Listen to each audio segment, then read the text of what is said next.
फौजींची आई कधीच रडत नाही, मुलगा गेल्यावर रडते दादा. पोरग असं वाट लावताना जाताना पाहिलं ना, सगळा परिवार म्हणतो आता थोडा पुढे गेला की माझ्याकडे पाहिल, आता थोडा 80 पर्यंत गेला का माझ्याकडे पाहिल. आईला असं वाटतं माझ्याकडे पाहिल, पत्नीला असं वाटतं माझ्याकडे पाहिल. पण या देशाचा जवान बॅग भरल्याच्या नंतर बाबा गाडीत बसून बॉर्डर पर्यंत जातो, पण तो पाठीमागं फिरून पाहत नाही. तो या देशाचा जवान आहे. सर्व परिवार समोर उभा आहे. आईला असं वाटतं माझ्या करता नका का बघना, पण कमीत कमी माझ्या मुला बाळांकरता तरी बघेल. तरी सुद्धा तो जवान पाठीमागं फिरून पाहत नाही. म्हणविता त्यांचे दास पुढे आसवरे. अशा जैशी दुखाते संसार त्यागला हो या देशाच्या जवानांनी. आणि ते प्रार्थना करतात. मग सागरदादांच्या घरची परिस्थिती पाहता आज वडिलांच्या जीवनामध्ये आणि आईच्या जीवनामध्ये सर्वात मोठं दुःख जर कोणतं असेल तर तरुण वयामध्ये गेलेला म्हातारपणाचा आधार, काठीचा आधार निघून गेला. ही सगळ्यात मोठी पोकळी त्या माता पित्याच्या जीवनात निर्माण झालेली आहे. ते दुःख जाऊ शकतं का? सांगा मला की त्या दुःखाला किती मोठी औषधी उपचार केला ते दुःख जाऊ शकतं का? त्यांचा मुलगा आपण परत आणून देऊ शकतो का? पण सांगू तुम्हाला कारण जाकर आज याचा करता मी का बोलतो, मी इथे दिलेला त्यांचा केलेला सन्मान त्यांना आयुष्य जगण्याची उमेद देतो. हा सन्मान सर्वोच्च आहे. दिलेलं प्रेमाचं फूल म्हणजे त्यांच्या करता त्यांच्या लेकराचा सन्मान आहे. प्रार्थना करतात ही माणसं. बहे खून मेरा चमन के लिए, चमन के लिए मेरी जान जाए वतन के लिए. मला दादा या देशाच्या जवानाकडे चला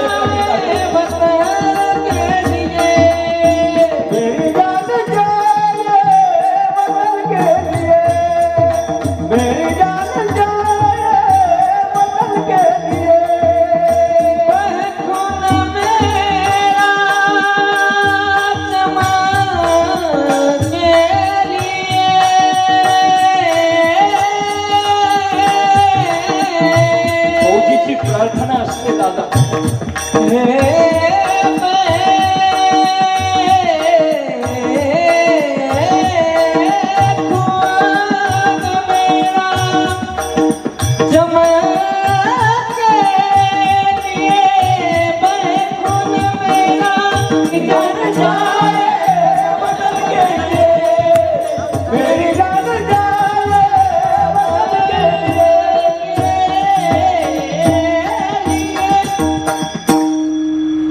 जवान जाण्याकरता तिथीची आणि वेळेची वाट पाहत नाही, पर्वकाळाची वाट पाहतो. पर्वकाळाची संताला जाण्याकरता पर्वकाळ लागतो आणि या देशाच्या जवानाला सुद्धा जाण्याकरता पर्वकाळ लागतो महाराज.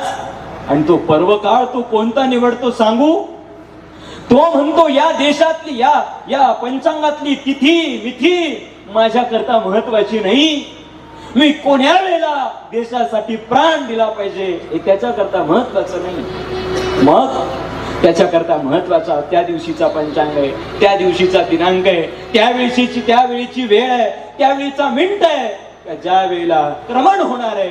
अशा वेळेला तिकडून जर गोळी झाडल्या गेली असेल तर ती पहिली गोळी झेलण्याकरता त्या पर्व काळाकरता ही फौजीची छाती पुढे जाते. या देशाच्या जवानाचा जाण्याचा पर्व काळ जातो तो, पण कुणा करता? परिवारा करता नाही, संबंध देशा करता. सागर दादा अथांग सागरासारखं ज्याचं नाव आहे.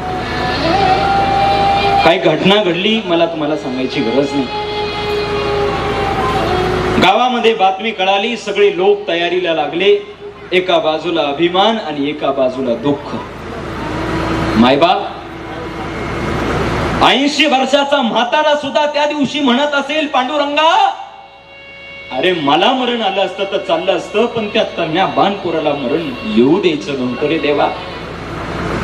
पण मला वीर पिता यांच्या चरणावर पुन्हा एकदा साष्टांग प्रणिपात करावासा वाटतो. त्या दिवशीची मीडियाला दिलेली मुलाखत आहे बाबांनी की माझा मुलगा देशासाठी गेला, मला याचा अभिमान आहे आणि माझा जो दुसरा मुलगा आहे तो सुद्धा मी या देशासाठी पाठवण्याकरता तयार आहे. विजान स्वरूप म्हणतात याला. सगळे लोक त्या दिवशी नारे देत होते. सगळं नियोजन आमच्या जयकुमार दादांच्या त्या ठिकाणी नेतृत्वामध्ये होत होतं. गाव शोकाकुल होता. अनेक लोक त्यांच्या अंगावरती फुलं टाकण्याकरता उपस्थित आहे. गावामध्ये मिरवणूक निघालेली आहे आणि सगळे लोक टाहो पडतायत. ए मेरे वतन के लोगों,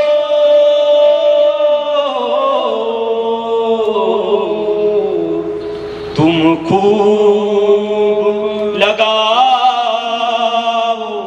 नारे, ये शुभ दिन है हम सबका, लहरा दो तिरंगा प्यारा, हे पर्वत भूलो सीमा, है वीरों ने जान गवाई. चला ना दादा, माझ्या सागर दादाच्या, माझ्या या 4 जवानांच्या घरी चला एका मिनिटाकरता. सगळं घर वाट पाहत होतं बाबा.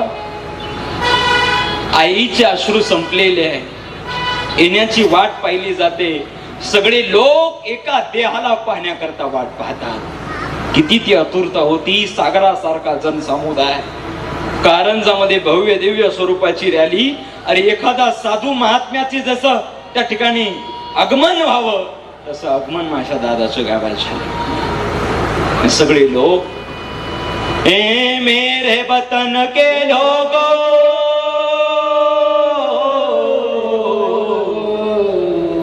कुछ याद उन्हें भी कर लो. सगळे लोक म्हणायची गेला होता ना आता गेला होता सुट्टी काटून. मग येण्याचं असं अचानक काय ठरलं आणि असं येणं का ठरलं? अख्ख्या कारंज्याला नव्हे, नागपूर वर्धा विदर्भाला प्रश्न आहे, सागर दादाच्या जीवनात असं का घडलं? पण त्याचं उत्तर आम्हाला नाही सापडू शकत. का?